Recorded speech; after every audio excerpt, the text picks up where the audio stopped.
Je te propose aujourd'hui une courte méditation à partir d'un verset d'Ésaïe, chapitre 54, et c'est le verset 2. Élargis l'espace de ta tente, qu'on déploie les couvertures de ta demeure. Ne retiens pas, allonge tes cordages et affermis tes pieux. Ce verset m'est venu à l'esprit tandis que je me promenais autour d'un étang qui se trouve pas très loin de mon lieu de vacances. Je promenais mon chien tout en méditant, tout en priant. Et c'est cette parole que le Seigneur m'a amenée à l'esprit. Pourquoi cette parole? Certainement parce que la première chose que j'y vois, c'est la tente, l'image même de l'esprit des vacances. La tente que l'on pose à un endroit et que l'on pourra déplacer à un autre au gré de nos envies, au gré de notre besoin d'aller ici ou là, visiter, découvrir de nouveaux endroits, de nouveaux espaces de vie. Le temps des vacances nous introduit dans de nouveaux espaces de vie. Nous sortons de nos routines quotidiennes, y compris les routines spirituelles qui sont bien ritualisées dans notre quotidien ou liées à une tradition religieuse. La tente, cette habitation provisoire, nous rappelle que nous ne sommes que des pèlerins sur la terre, à l'image d'Abraham d'ailleurs, père de la foi. Le peuple hébreu, dont il est le père, est au départ un peuple nomade, en continuel déplacement. L'apôtre Paul nous le rappelle en Philippiens 3, verset 20. Mais notre cité à nous est dans les cieux, d'où nous attendons aussi comme sauveur le Seigneur Jésus-Christ, qui transformera nos pauvres corps à l'image de son corps glorieux, avec la puissance active qui le rend même capable de tout mettre sous son pouvoir. Un scribe qui dit un jour à Jésus, « Maître, je te suivrai partout où tu iras. » Jésus répond, c'est en Matthieu 8, 19. « Les renards ont des tanières et les oiseaux du ciel ont des nids, mais le Fils de l'homme n'a pas où reposer sa tête. » Jésus veut dire par là que Dieu est celui qui nous déroute toujours. Jésus se laisse guider totalement par l'Esprit Saint. Et nous le voyons régulièrement dans l'Évangile, il passe la nuit à prier son Père.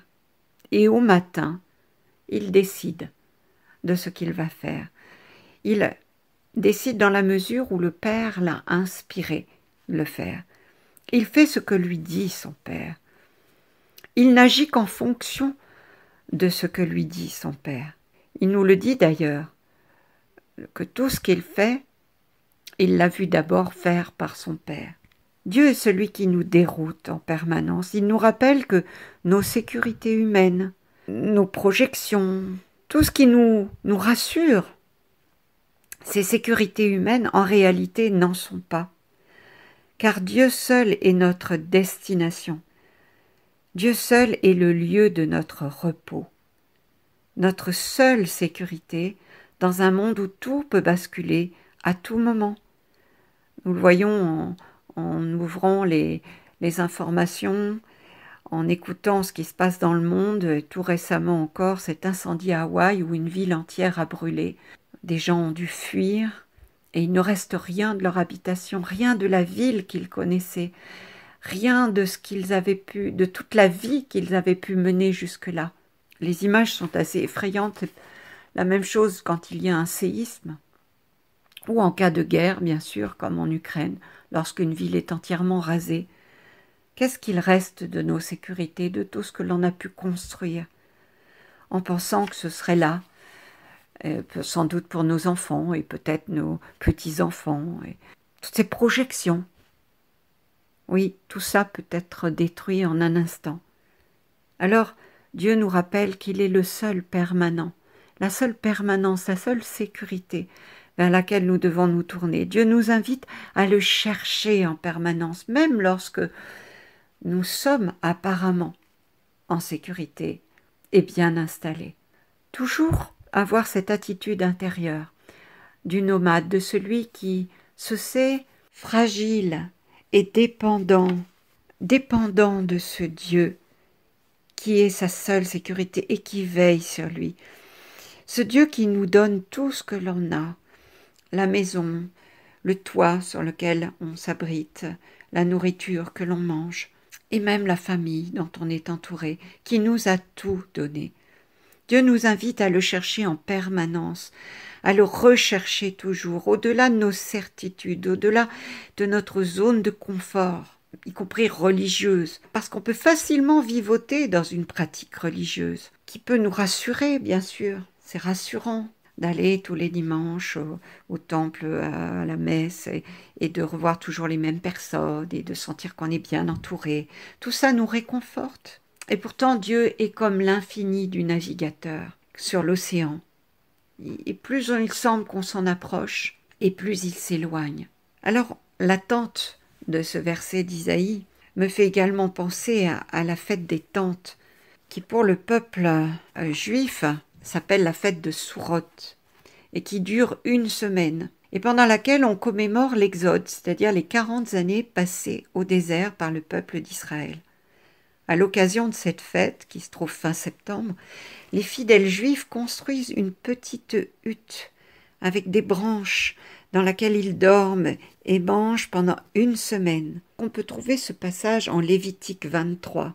Yahvé parla à Moïse et dit « Parle aux Israélites, dis-leur, le 15e jour de ce 7e mois, il y aura pendant 7 jours la fête des tentes pour l'Éternel. Le premier jour, jour de sainte assemblée, vous ne ferez aucune œuvre servile. Pendant 7 jours, vous offrirez un mets à l'Éternel. Le 8e jour, il y aura pour vous une sainte assemblée. Vous offrirez un mets à l'Éternel. Ces jours de réunion, vous ne ferez aucune œuvre servile. » Et puis plus loin, d'autre part, le 15e jour du 7e mois, lorsque vous aurez récolté les produits du pays, vous célébrerez la fête de l'Éternel pendant 7 jours. Le 1er et le 8e jour, il y aura jour de repos. Le 1er jour, vous prendrez de beaux fruits, des rameaux de palmiers, etc. Et vous vous réjouirez pendant 7 jours en présence de l'Éternel, votre Dieu. C'est une loi perpétuelle pour vos descendants.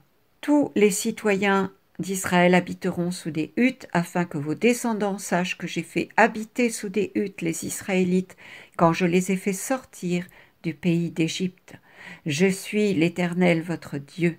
Alors voyez, cette fête rappelle que le croyant est appelé à suivre Dieu là où il veut, lui, nous emmener, ce qu'il a fait pendant les 40 ans dans le désert. Le premier réflexe de l'être humain est toujours, et on le voit dans la Bible, de vouloir construire une demeure pour Dieu, là où il décide de s'installer. Mais Dieu, lui, désire que nous dépendions de lui. Et durant les 40 années au désert, c'est lui qui a conduit son peuple là où il le voulait. À chaque arrêt, lorsque la nuée s'arrêtait quelque part, on installait la tente de la rencontre, ce temple nomade où Moïse allait rencontrer l'Éternel pour recevoir ses instructions.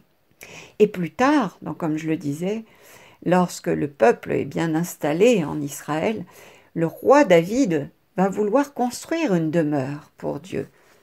Il trouve qu'il n'est pas digne que lui-même ait une demeure et que Dieu soit sous la tente. Il veut construire une demeure pour Dieu sur la terre d'Israël et il confie ce désir à Dieu et Dieu lui répond en 2 Samuel 7, versets 4 à 16. Mais cette même nuit, la parole du Seigneur fut adressée à Nathan en ces termes. « Va dire à mon serviteur David, ainsi parle l'Éternel. Est-ce toi qui me construiras une maison pour que j'y habite? Je n'ai jamais habité de maison depuis le jour où j'ai fait monter d'Égypte les Israélites jusqu'à aujourd'hui. Mais j'étais en camp volant sous une tente et un abri. Pendant tout le temps où j'ai voyagé avec tous les Israélites, ai-je dit à un seul des juges d'Israël que j'avais institué comme pasteur de mon peuple, « Pourquoi ne me bâtissez-vous pas une maison de cèdre? Voici maintenant ce que tu diras à mon serviteur David. Ainsi parle l'Éternel. C'est moi qui t'ai pris au pâturage, derrière les brebis, pour être chef de mon peuple Israël. J'ai été avec toi partout où tu allais. J'ai supprimé devant toi tous tes ennemis. Je te donnerai un grand nom, comme le nom des plus grands de la terre. Je fixerai un lieu à mon peuple Israël. Je l'y planterai. Il demeurera en cette place. Il ne sera plus ballotté. Et les méchants ne continueront pas à l'opprimer comme auparavant, depuis le temps où j'instituai des juges sur mon peuple Israël. Je te débarrasserai de tous tes ennemis. L'Éternel t'annonce qu'il te fera une maison. Et quand tes jours seront accomplis et que tu seras couché avec tes pères, je maintiendrai après toi le lignage issu de tes entrailles, et j'affermirai sa royauté. C'est lui qui construira une maison pour mon nom, et j'affermirai pour toujours son trône royal. Je serai pour lui un père, et il sera pour moi un fils. Nous le savons maintenant, ce temple que Dieu désirait construire et qu'il annonce à David, c'est la filiation divine qui nous est donnée par Jésus le Christ, en Jésus, loin de Dieu, qui est aussi appelé fils de David parce que descendant de David. C'est lui, cette maison, cette royauté stable, annoncée par le prophète Nathan à David. Dernièrement, nous avons entendu dans la liturgie le texte de la transfiguration du Christ. Il apparaît transfiguré sur la montagne à 3 de ses disciples, Pierre, Jacques et Jean. Il se révèle illuminé intérieurement de la gloire de Dieu et son visage resplendit de la lumière divine. Et lorsque Jésus s'adresse aux pharisiens dans le temple de Jérusalem, dans les temps qui vont précéder sa passion, il leur dit « Détruisez ce temple » dans lequel il est en train d'enseigner. Et en 3 jours, je le rebâtirai. Et l'évangéliste Jean, en chapitre 2, verset 21, prend la peine de préciser « C'était du temple de son corps dont il parlait », en annonçant ainsi sa résurrection d'entre les morts. Donc la maison de Dieu, c'est bien notre corps, ce corps avec lequel nous sommes entrés dans ce monde, ce corps vivant. Alors je reviens à ce verset d'Ésaïe, qui nous dit « Élargis l'espace de ta tente, qu'on déploie les couvertures de ta demeure. Ne retiens pas, allonge tes cordages et affermis tes pieux. » En méditant ce verset, je pensais à ce que j'ai pu ressentir dans mon corps physique. Parce qu'en ce temps de vacances, j'apprécie de lui donner de l'exercice. On n'a pas toujours le temps d'en faire beaucoup de l'exercice physique. Mais en vacances, c'est le moment ou jamais d'exercer son corps, de le laisser vivre un peu, autrement que le reste de l'année, où nous avons souvent des postures, si on travaille dans un bureau, toujours assis, ou dans les transports, etc. Donner à notre corps la possibilité de vivre autrement, plus largement. Alors que je pratique certains exercices de pilates, c'est une pratique sportive consistant en des postures de renforcement musculaire et d'étirement du corps, de travail de souplesse des articulations, je constate que le souffle, qu'on appelle en hébreu roua, avec un H à la fin, donc le souffle de vie, celui que Dieu a donné en Genèse à Adam lorsqu'il l'a tiré du sol et qu'il a soufflé dans ses narines, ce souffle divin qui donne la vie à notre corps, qui le maintient en vie, mais je constate que ce souffle est mon allié pour aller plus loin dans l'effort que je demande à mon corps, ou dans l'étirement, ou le maintien en force de la posture, de la position corporelle. Vouloir absolument à tout prix gagner en souplesse, par exemple, dans un exercice où l'on cherche justement à assouplir son corps, ça ne conduit qu'à se faire mal.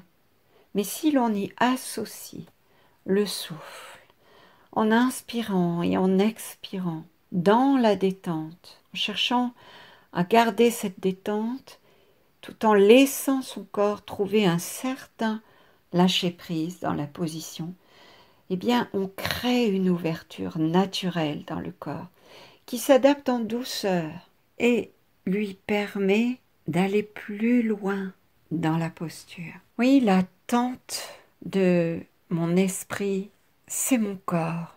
La demeure que Dieu m'a donné pour le temps de cette vie. Lorsque je le laisse ainsi vivre, se déployer, lorsque j'accueille l'amplitude d'un mouvement dans lequel mon corps a envie d'aller, se laisse porter, alors j'accueille quelque chose de cette promesse que Dieu nous a fait, que notre corps est fait pour la vie éternelle, il est fait pour ressusciter, il est fait pour une vie bien plus large que cette vie limitée, pour aller plus loin que ses limites, simplement goûter la résurrection, déjà par avance, ce sentiment d'habiter son corps, de l'habiter, de sentir son corps vivant, avec ce souffle qui va et qui vient, et qui le maintient vivant, et qui lui permet d'aller plus loin, de se laisser aller, de se détendre. Si j'accueille le souffle de vie, l'esprit en vacances, le mental reposé, alors le corps se libère, se déploie, les ligaments, les tendons s'allongent, les cordes de ma tante, et mes muscles, mes pieds, mes jambes, mes bras aussi dans certaines positions, servent à construire cette maison. Je les renforce, je les tonifie. Ils soutiennent toute l'ossature quand ils sont bien tonifiés. Et mon corps, alors, je peux l'habiter pleinement. Alors, en ce temps de vacances estivales, souvenons-nous que Dieu, loin de mépriser ce corps mortel, comme parfois la religion a pu vouloir nous le faire croire, de mauvaises interprétations en tout cas. Oui, souvenons-nous que Dieu nous invite au contraire à le laisser vivre, se déployer, pieds nus dans le sable si c'est là où vous êtes, le nez au vent sur une plage au soleil, ou bien dans mes baskets, marchant sur des sentiers de montagne, ou à la campagne, ou allongé dans l'herbe, pleinement déployé, ressentir le sol sous mes pieds simplement, où que tu sois, entre dans le repos que Dieu veut te donner. Prends tes vacances avec Dieu. Laisse-le te détendre. Donne-lui tous tes soucis, tes crispations, tes inquiétudes liées à ton travail que tu as laissé, que tu retrouveras, mais tu as encore le temps d'y penser. Tes enfants peut-être, tout ce qui t'empêche d'habitude de respirer correctement, largement, sans l'espace de tes côtes s'élargir alors que tu inspires, ton ventre se gonfler, et respire, et ouvre l'espace de ta tente au souffle divin. Et puis, accueille ce qu'il veut te donner. Écoute la parole donnée en Jean 20, 19 à 22. Le soir, ce même jour, le premier de la semaine, et les portes étant closes, là où se trouvaient les disciples par peur des Juifs, Jésus vint et se tint au milieu, et il leur dit « Paix à vous ». Ayant dit cela, il leur montra ses mains et son côté. Les disciples furent remplis de joie à la vue du Seigneur. Il leur dit alors de nouveau « Paix à vous. Comme le Père m'a envoyé, moi aussi je vous envoie. » Ayant dit cela, il souffla sur eux et leur dit « Recevez l'Esprit Saint. » Merci pour votre écoute. Bonnes vacances. Et même si vous êtes encore au travail, eh bien pensez à prendre du repos en Dieu. Élargis l'espace de ta tente, respire, et que la paix soit avec toi.